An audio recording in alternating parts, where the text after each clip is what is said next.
Hi, it's Rachel, founder of A Space to Breathe. I'm a dream accelerator, possibility seer, and life strategist to women who are ready to breathe into living again. So welcome to my About page. I'm filming this video to give you a little bit of an in-depth idea about who I am and why I'm doing what I'm doing, and what my moment was when I realized what I wanted to do and why I'm so passionate about it. So bear with me. I actually took notes, so I'm going to be referring to them because this is my story and I do know it by heart, but there's just some points that I don't want to forget while I'm telling you about this. So first of all, I'm going to back up to Valentine's Day 2008. That was a beautiful day when our second son came into the world, and I had nicknamed him before he was born my little Cupid, and he still is my little Cupid. But our second son was born with a rare syndrome, with a long line of symptoms that are quite daunting and very, very scary, especially when you are not expecting it at all. So, so when people talk about the dark night of the soul, I totally know what they're talking about, because I think when you have a child, never in your life do you have more hope, see hope and possibility for life and starting anew. And when those dreams are turned upside down, it's a gut-wrenching experience, to say the very least. So the difference, though, and parents that have gone through the exact same thing, and I know there's many of you out there, know exactly what I'm talking about. It doesn't go away. It's not like something that you go through and then that thing goes away or you heal from it, because it's a chronic condition. And with our son's condition, he's gonna live hopefully a long life, but the condition's always going to be there, and it's complicated with behavioral symptoms that can be very hard to handle sometimes. Anyways, so the dark night of the soul, I say, comes to knock on our door from time to time. It is not something that goes away. And I needed to figure out a way to deal with life better, because what happened to me after his diagnosis, a couple of different things happened to me. I got really busy. I got really, really involved. One of the ways that I dealt with his diagnosis was that I got hyper involved on every level, and I ended up sitting on different boards for the syndrome that he has. I started up a local chapter of an international charity walk that that's very successful, and I'm very, very proud of that. I'm very proud of everything that I did, but it was a way of deflecting my worry, my anxiety, my pain, my frustration, and my anger. And all of those things were still existed inside of me in a very deep way, and I was very, very sad. So here I go. I'm going to refer to my notes again because I'm getting a little bit emotional. As time went by, our little family unit got better and better at dealing with the new normal, but I had changed.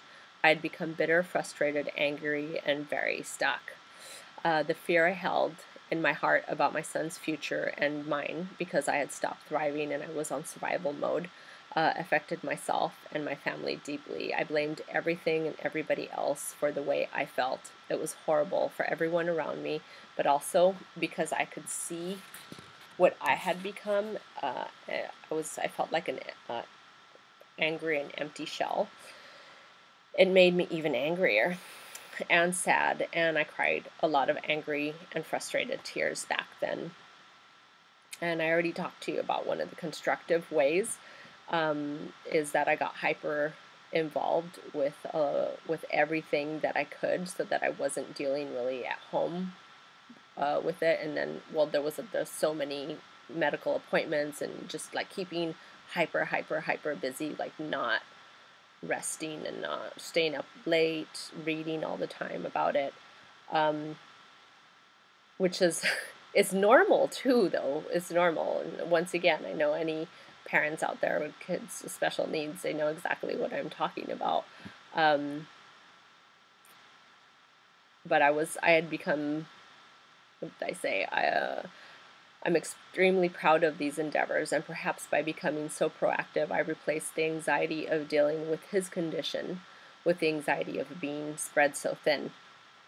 And another way that I used to deal was to immerse myself in everything and anything I could get my hands on that pertained to his syndrome or similar conditions. And I mean anything from newspaper articles to the most sophisticated scientific literature. I would dive into it, and I'm not don't have any kind of scientific background by any means, but I would Google and Google and Google and Google until I could wrap my head around at least the concepts of what I was what we were dealing with, what my son was dealing with. Well, one day I came across an article that talked about the results of a research project on the stress levels of mothers of children with developmental disabilities. Basically, previous studies showed that these moms experienced high levels of anxiety and depression. This was absolutely no news to me. I was thick in that soup. But this study showed that 6 weeks of mindfulness training led to significant reductions in stress, depression, and anxiety, and improved sleep and life satisfaction. Now, mind you, I had been working as a Pilates instructor since before my son's birth, and considered myself, above all, a mind and body connector. So that's what I felt like when I went to work. That's what I did. But I was not applying that at all, or I didn't see the benefits of applying that to my own life, and I was too busy to even see that I could help myself, or I could very easily reach out to those in the community that I could reach out to and learn some of these ways that I could help myself better. Well, there's a line in that article, and I just found it again. I hadn't read it in a long while, but there's a line in the article that says that the idea of the study was to teach people to stop wasting energy resisting the way life is. Boom! So all of a sudden I was like, well, that's exactly what I'm doing. That's why I'm so angry and frustrated and sad, and that's why everything sucks, because I'm just resisting. I just wanted to change. I wanted everything to change, and it wasn't changing, and so I was just butting my head up against that wall. And that's the moment that things shifted for me, and that my perception changed. And also what changed was the idea that I had control over how I felt, that I wasn't some innocent bystander or victim that couldn't do anything about how I felt today and how I was going to feel tomorrow, and the way that I was affecting my family and my kids with my anxiety and stress levels. So, excuse me. So I decided to really dive in deep. I got excited for the first time in a long time. The private hell I was living in had made me actually sick, and I had been diagnosed myself with an autoimmune disease brought on by all the stress that I had let into my life. And I knew that something had to change. I felt it in my bones, and my body was screaming at me that enough was enough. So my huge shift came with the realization that by changing my perception, my world changed and I could manage better. I started applying all the knowledge I had already acquired about mindfulness wholeheartedly into my life, and I learned and I learned and I learned more. I ate, breathed, and slept in this new paradigm that not only was there hope, but this was just the beginning. I started to feel like I remember it was shortly after my son was born, and I just remember crying in my husband's arms and just crying over and over and saying, I have no more dreams. I mean, it was just a void. There was nothing there. I couldn't even imagine dancing ever again, or dreaming, or I didn't have any dreams. I didn't allow myself to dream. And I started to have dreams and things that I wanted to accomplish in my life. And I had a vision of combining my mindfulness, leadership, and natural coaching skills into a movement that I would call A Space to Breathe. So, voila. So you don't have to be the mother of a child with special needs. This is my journey, and I want you to know how I got where I am, where I've come from, and why, when I say to you that I can help you clear blocks that are holding you back, manage your time better so that you can have time for self-care, set boundaries, replace negative thought patterns with healthy ones that help you thrive, that I'm coming from a place of truth, and I'm coming from a place of been there and done that and doing that still and working through it, but feeling so good, feeling really good, come a long way.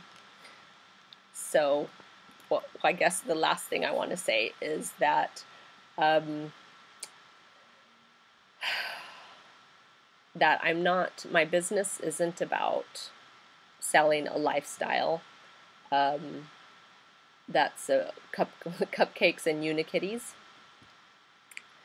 And if you happen to see a picture of me in front of the Eiffel Tower, it's because I live in Paris. I've lived here for almost 20 years, and it hasn't always been La Vie en Rose.